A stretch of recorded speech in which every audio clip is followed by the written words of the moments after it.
हरे कृष्णा। जय श्री हरि। आप सभी को पापों का नाश करने वाली और मनोकामनाओं को पूर्ण करने वाली देवसेनी एकादशी की ढेर सारी शुभकामनाएं। आज आप सुनेंगे एकादशी व्रत की संपूर्ण कथा। तो चलिए अपने जीवन की मंगल कामना करते हुए सुनते हैं एकादशी की कथा। प्राचीन समय की बात है। राजा नाबाग के अम्बरीश नामक एक प्रतापी पुत्र थे। वे बड़े वीर, बुद्धिमान व तपस्वी राजा थे। वे जानते थे कि जिस धन वैभव के लोभ में पड़कर प्राणी घोर नरक में जाते हैं वह कुछ ही दिनों का सुख है। इसलिए उनका मन सदैव भगवत भक्ति व दीनों की सेवा में लगा रहता था। राज्याभिषेक के बाद राजा अम्बरीश ने अनेक यज्ञ करके भगवान विष्णु की पूजा उपासना की, जिन्होंने प्रसन्न होकर उनकी रक्षा के लिए अपने सुदर्शन चक्र को नियुक्त कर दिया। एक बार की बात है कि राजा अम्बरीश ने अपनी पत्नी के साथ द्वादशी प्रधान एकादशी व्रत करने का निश्चय किया। उन्होंने भगवान विष्णु का पूजन किया और ब्राह्मणों को अन्न धन का भरपूर दान दिया। तभी वहां दुर्वासा ऋषि का आगमन हो गया। वे परम तपस्वी व अलौकिक शक्तियों से युक्त थे, किंतु क्रोधी स्वभाव के कारण उनकी सेवा सहायता में विशेष सावधानी बरतनी पड़ती थी। राजा अम्बरीश ने उनका स्वागत किया और उन्हें श्रेष्ठ आसन पर बिठाया। तत्पश्चात दुर्वासा ऋषि की पूजा करके उसने प्रेम पूर्वक भोजन ग्रहण करने का आग्रह किया। दुर्वासा ऋषि ने उनका आग्रह स्वीकार कर लिया, किंतु भोजन से पूर्व नित्य कर्मों से निवृत्त होने के लिए दुर्वासा ऋषि यमुना नदी के तट पर चले गए। दुर्वासा ऋषि पर ब्रह्मा का ध्यान कर यमुना के जल में स्नान करने लगे। इधर द्वादशी में केवल कुछ ही क्षण शेष रह गई थी। स्वयं को धर्म संकट में देखकर राजा अम्बरीश ने ब्राह्मणों से परामर्श करते हुए बोले, मान्यवरों, ब्राह्मण को बिना भोजन कराए स्वयं खा लेना और द्वादशी रहते भोजन न करना दोनों ही मनुष्य को पाप का भागी बनाते हैं।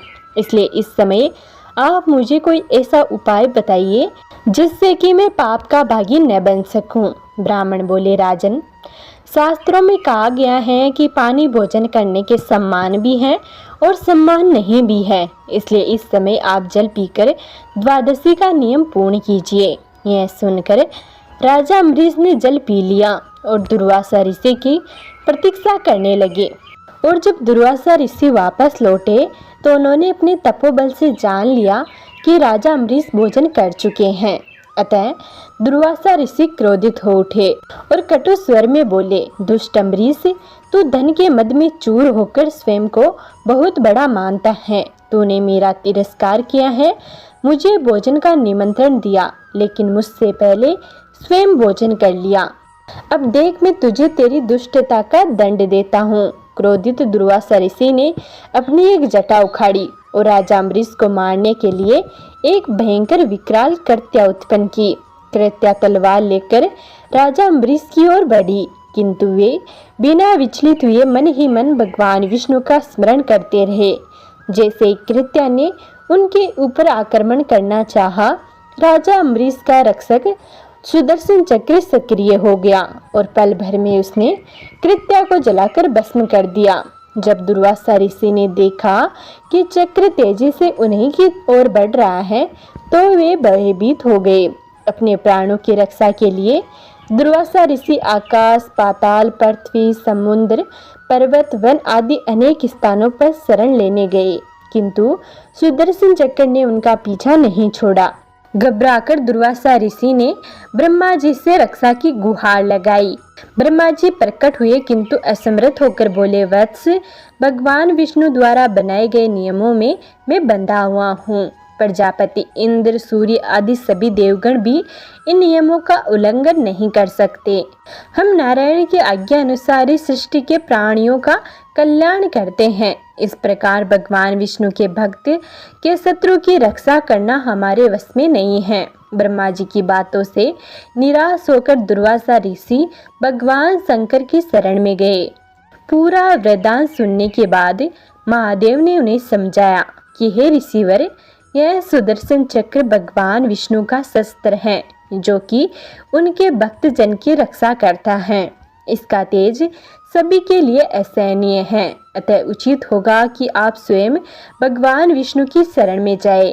केवल वे ही हैं जो इस दिव्य शस्त्र से आपकी रक्षा कर सकते हैं और आपका मंगल हो सकता है। वहां से भी निराश होकर दुर्वासा ऋषि भगवान विष्णु की शरण में पहुंचे और उनके चरणों में शीर्ष नवाकर दया की गुहार लगाई।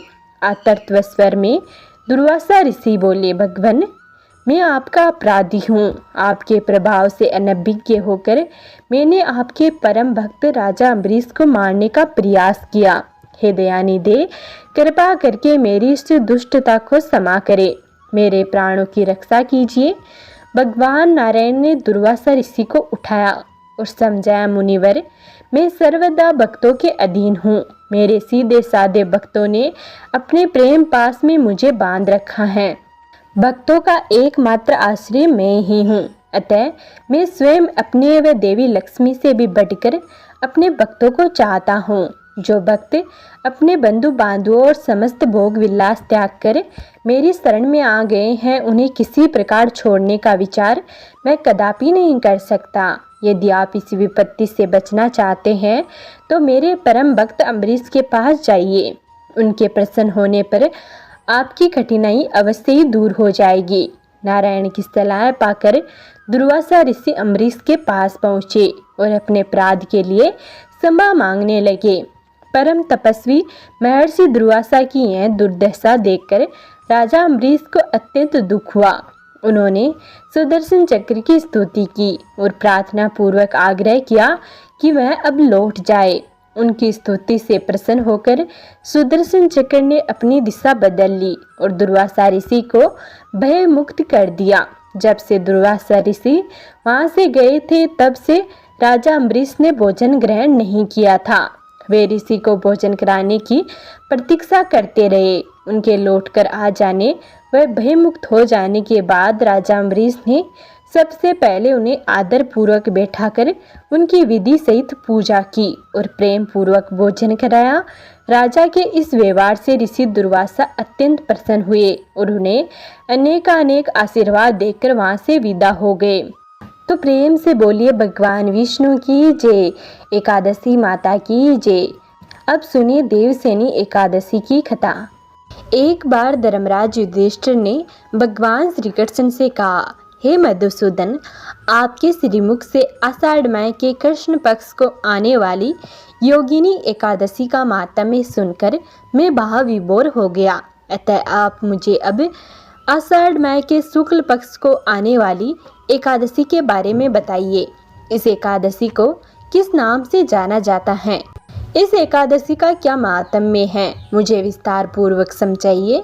इस पर श्री कृष्ण कहते हैं, हे कुंती नंदन, आषाढ़ माह के शुक्ल पक्ष में आने वाली एकादशी को देवसेनी एकादशी के नाम से जाना जाता है।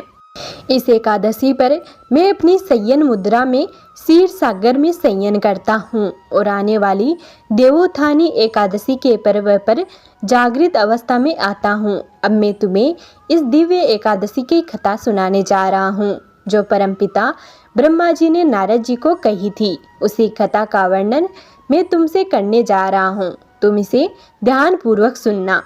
एक समय नारद जी ने ब्रह्मा जी से यही प्रश्न किया। तब ब्रह्मा जी ने उत्तर दिया, हे नारद, तुमने कलियुगी जीवों के उद्धार के लिए बहुत उत्तम प्रश्न किया है, क्योंकि देवसेनी एकादशी का व्रत सब व्रतों में उत्तम है। इस व्रत से समस्त पाप नष्ट हो जाते हैं और जो मनुष्य इस व्रत को नहीं करते वे नरकगामी होते हैं। इस व्रत के करने से भगवान विष्णु प्रसन्न होते हैं। अब मैं तुमसे एक पौराणिक कथा कहता हूँ, तुम मन लगाकर सुनो। सूर्यवंश में मद्दाता नाम का एक चक्रवर्ती राजा हुआ है जो सत्यवादी और महान प्रतापी था। वह अपनी प्रजा का पुत्र की भांति पालन किया करता था। उसकी सारी प्रजा धन धान्य से भरपूर और सुखी थी। उसके राज्य में कभी अकाल नहीं पड़ता था। एक समय उस राजा के राज्य में 3 वर्ष तक वर्षा नहीं हुई और अकाल पड़ गया। प्रजा अन्न की कमी के कारण अत्यंत दुखी हो गई। अन्न के न होने से राज्य में यज्ञ आदि भी बंद हो गए। एक दिन प्रजा राजा के पास जाकर कहने लगी कि हे राजन, सारी प्रजा त्राही त्राही पुकार रही है, क्योंकि समस्त विश्व की सृष्टि का कारण वर्षा ही है। वर्षा के अभाव से अकाल पड़ गया है और अकाल से प्रजा मर रही है। इसलिए हे राजन, कोई ऐसा उपाय बताइए जिससे कि प्रजा का कष्ट दूर हो जाए। राजा मतदाता कहने लगे, आप लोग ठीक कह रहे हैं, वर्षा से ही अन्न उत्पन्न होता है और आप लोग वर्षा न होने से अत्यंत दुखी हो गए हैं। मैं आप लोगों के दुखों को समझता हूँ। ऐसा कहकर राजा कुछ सेना साथ लेकर वन की तरफ चले गए। वह अनेक ऋषियों के आश्रम में भ्रमण करता हुआ अंत में ब्रह्मा जी के पुत्र अंगिरा ऋषि के आश्रम में पहुंचा। वहां राजा ने घोड़े से उतरकर अंगिरा ऋषि को प्रणाम किया। मुनि ने राजा को आशीर्वाद देकर कुशल क्षेम के पश्चात उनसे आश्रम में आने का कारण पूछा। राजा ने हाथ जोड़कर विनीत भाव से कहा कि हे भगवान, सब प्रकार से धर्म पालन करने पर भी मेरे राज्य में अकाल पड़ गया है। इससे प्रजा अत्यंत दुखी है। राजा के पापों के प्रभाव से ही प्रजा को कष्ट होता है, ऐसा शास्त्रों में कहा गया है। जब मैं धर्म अनुसार राज्य करता हूँ तो मेरे राज्य में अकाल कैसे पड़ गया, इसके कारण का पता मुझको अभी तक नहीं चल सका। अब मैं आपके पास इसी संदेह को निवृत्त कराने के लिए आया हूँ। कृपया करके मेरे इस संदेह को दूर कीजिए, साथ ही प्रजा के कष्ट को दूर करने का कोई उपाय बताइए। इतनी बात सुनकर ऋषि कहने लगे कि हे राजन, यह सतयुग सब युगों में उत्तम है। इसमें धर्म के चारों चरण सम्मिलित हैं, अर्थात इस युग में धर्म की सबसे अधिक उन्नति है। लोग ब्रह्मा की उपासना करते हैं और केवल ब्राह्मणों को ही वेद पढ़ने का अधिकार है।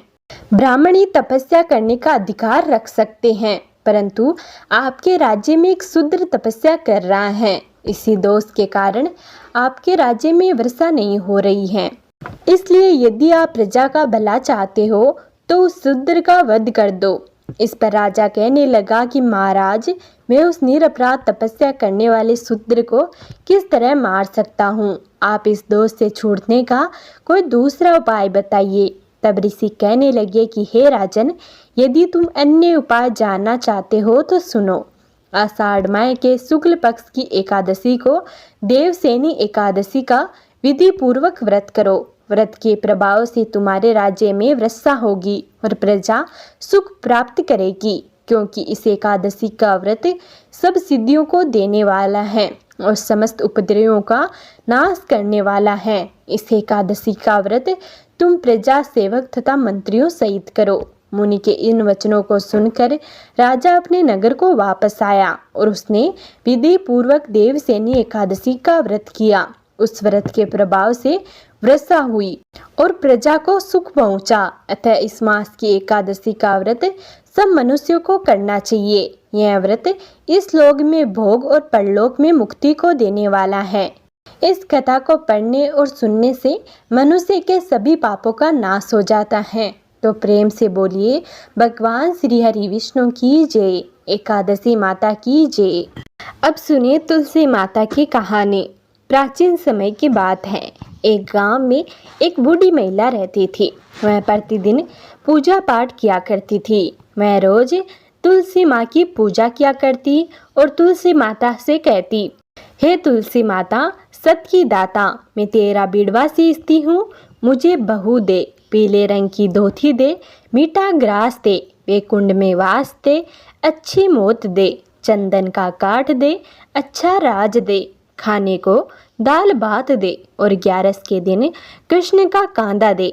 बुढ़िया माई की यह बातें सुनकर तुलसी माता सूखने लगी।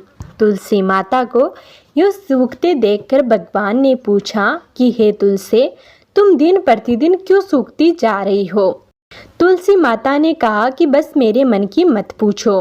भगवान ने कहा कि मैं नहीं पूछूंगा तो कौन पूछेगा? इस पर तुलसी माता कहती है कि एक बुढ़िया माई आती है और वह मुझसे कहती है कि हे तुलसी माता, सत की दाता, मैं तेरा बिड़वा सींचती हूँ, मुझे बहू दे, पीले रंग की धोती दे, मीठा ग्रास दे, वैकुंठ में वास दे, अच्छी मौत दे, चंदन का काठ दे, अच्छा राज दे, खाने को दाल भात दे, और 11 के दिन कृष्ण का कांदा दे। और ऐसा कहकर वह चली जाती है। मैं उसकी सभी बातें पूरी कर दूंगी, लेकिन कृष्ण का कांदा कहाँ से लाऊंगी? भगवान कृष्ण बोले कि वह मरेगी तो मैं अपने आप ही कांदा देने आऊँगा। तुम बुढ़िया माई से यह बात कह देना। इसके बाद बुढ़िया माई मर गई। बुढ़िया माई के मरने पर सारा गांव इकट्ठा हो गया और उसका अंतिम संस्कार आने पर उसे उठाने लगे, लेकिन वह बहुत भारी हो गई, जिससे कि उसकी अर्थी टस से मस नहीं हुई। सभी बोले कि यह तो बहुत संस्कारी थी, बहुत पूजा पाठ किया करती थी, कोई पाप भी नहीं किया, फिर यह इतनी भारी कैसे हो गई? तभी बूढ़े ब्राह्मण के वेश में भगवान आए और कहने लगे कि यह भीड़ कैसी है। तब गांव वाले बोले कि एक बुढ़िया मर गई है और वह इतनी पापिनी थी कि उसकी अर्थी नहीं उठ रही है, बहुत भारी हो गई है। तब भगवान बोले कि मुझे इसके कान में कुछ कहने दो, फिर यह उठ जाएगी। भगवान बूढ़ी माई के पास गए और उसके कान में कहा कि माई तू अपने मन की कर ले, पीताम्बर की धोती ले, मीठा ग्रास ले, वैकुंठ में वास ले, चटक की चाल ले, चंदन का काठ ले, झालर की झनकार ले, दाल भात को जी और कृष्ण का कांदा ले। भगवान की सभी बातें सुनकर बुढ़िया माई हल्की हो गई। भगवान अपने कांधे पर उसे ले गए। बुढ़िया माई को मुक्ति मिल गई और वह वैकुंठ को चली गई। हे तुलसी माता, जैसे आपने बुढ़िया माई की सारी इच्छाएं पूरी की, वैसे हम सभी की करना। तो प्रेम से बोलिए भगवान श्री हरि विष्णु की जय, तुलसा माता की जय। तो ये था आज का वीडियो। अगर आपको यह वीडियो पसंद आया हो तो प्लीज़ वीडियो को लाइक कर कमेंट में तुलसी माता की जय या एकादशी माता की जय जरूर लिखें। और अगर आपने अभी तक हमारे चैनल को सब्सक्राइब नहीं किया है तो प्लीज़ चैनल को ज़रूर सब्सक्राइब करें।